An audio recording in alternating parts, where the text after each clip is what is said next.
So that's the first half of the set.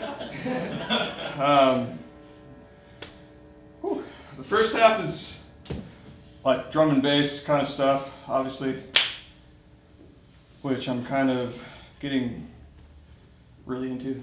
It's like really fun tempo. And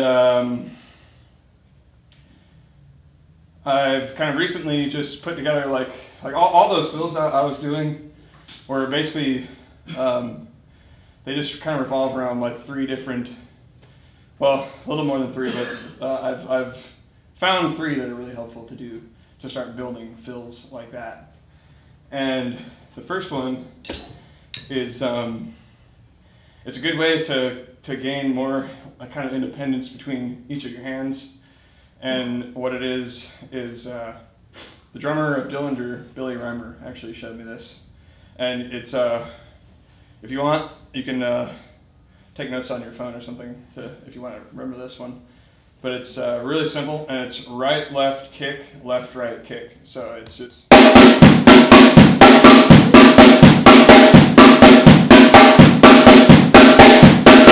And then once you get better at it, you kind of get you gain about like a rhythm to it, you know, like a muscle memory type thing. So,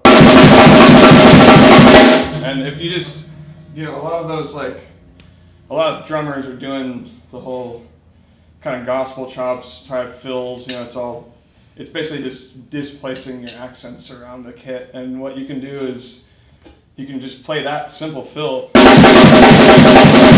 around the kit. And it sounds really, you can't figure out what the drummer's doing just from hearing it. You know, it throws people for a loop. You know, like when I first heard it, you know, when you first see people doing fills like that, it's almost impossible to just figure it out by ear. So what I've been kind of doing is taking that principle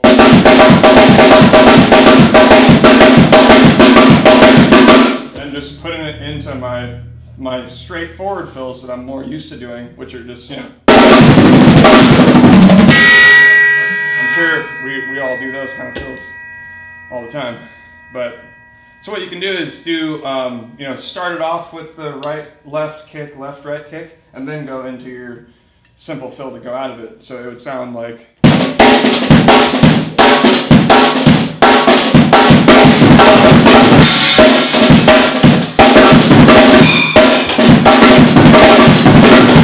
So what I've done is just, all I'm doing is a mixture of straight up like, you know, 1, 2, 3, 4, 1, 2, 3, 4, right, left type stuff.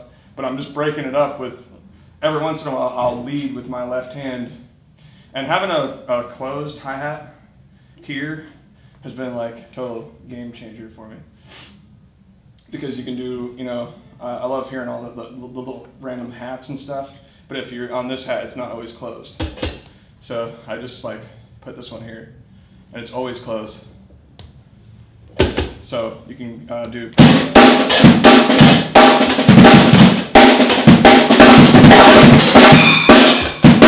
So that was just. So, you know, what you can do is just take, you know, practice the right, left, left, right, right, left, kick, left, right, kick. Until you can start putting it into your own fills. And, you know, just whatever fills you're doing now, if you start adding that into them, they'll just, you know, it'll just take off to a whole nother level, you know. I mean, even like one time in the set, I did a fill that's like that. That's just doing the same thing, same idea.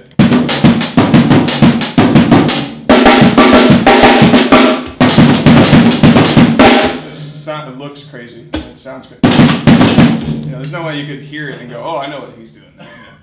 So, just kind of getting used to leading with the left and back to the right. You know, and like once you get comfortable with it, you'll just start doing it. You know, like, and at first my problem was I could do the exercise, but it'll take a little while before you can actually like do it in fills. And then the other one that I like to use a lot is just, it's a group of 5. So it's just kick, you just go kick, left, left, kick, left. And then the right hand just does whatever the kick does. So another really effective yet easy thing to do. So it's, right, but you loop it so it's an odd group over the straight time. So it's,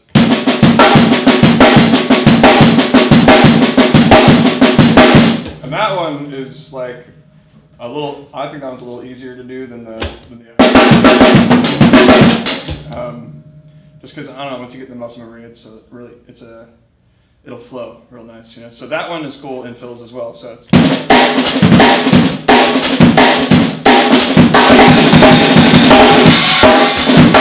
so what I did there was I did first a 5 and then I did like a 3 to catch up and get back on beat. So it was.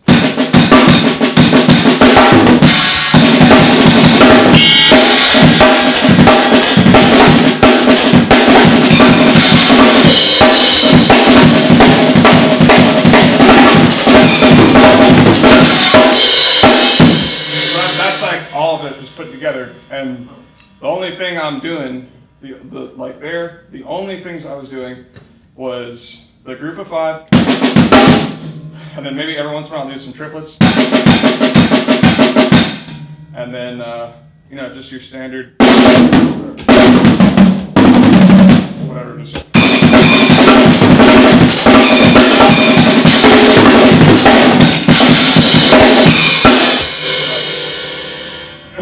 Putting all that shit together and just, I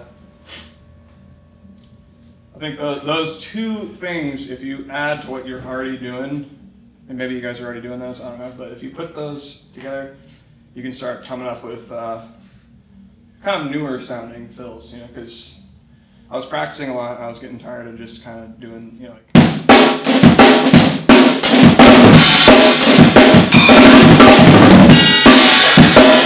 It just sounds so much cooler if you.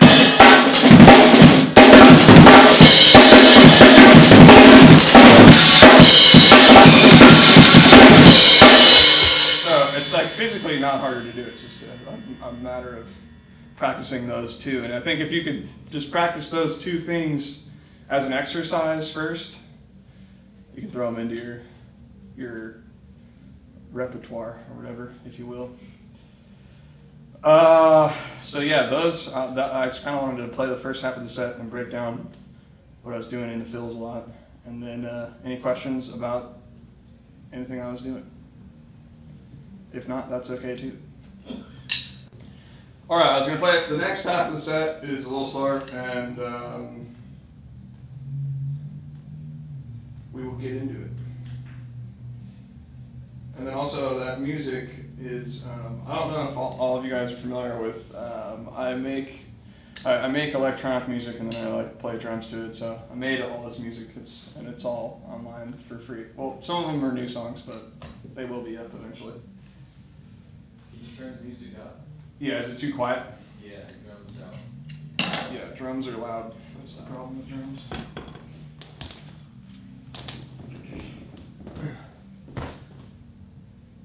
We got our first question? How do you make the music? Like where do you start? Like, thank you. It just comes to your head? Or Yeah, I sit down and fuck around and go, oh, that sounds pretty cool, and keep going, or what? I mean, the sounds all come from sitting down and just fucking around and just, you know, making sounds with, that's a whole other lecture. I mean, I don't know, if people want me to go there, I'll go there, but I figured people would want to talk about drums for the most part. But for the most part, I write the music on guitar. Like, it starts with chord progressions, and then I just kind of work on each section, and then just put it all together. And I'm a nerd. I'm always on like YouTube and stuff, like trying to learn about new ways to make music. So that's how most of this stuff was made. It's a pretty vague answer for you. You're just working hard at it. Work hard at it. Yeah, work hard at it, and just keep your head down. Keep your head down and keep going.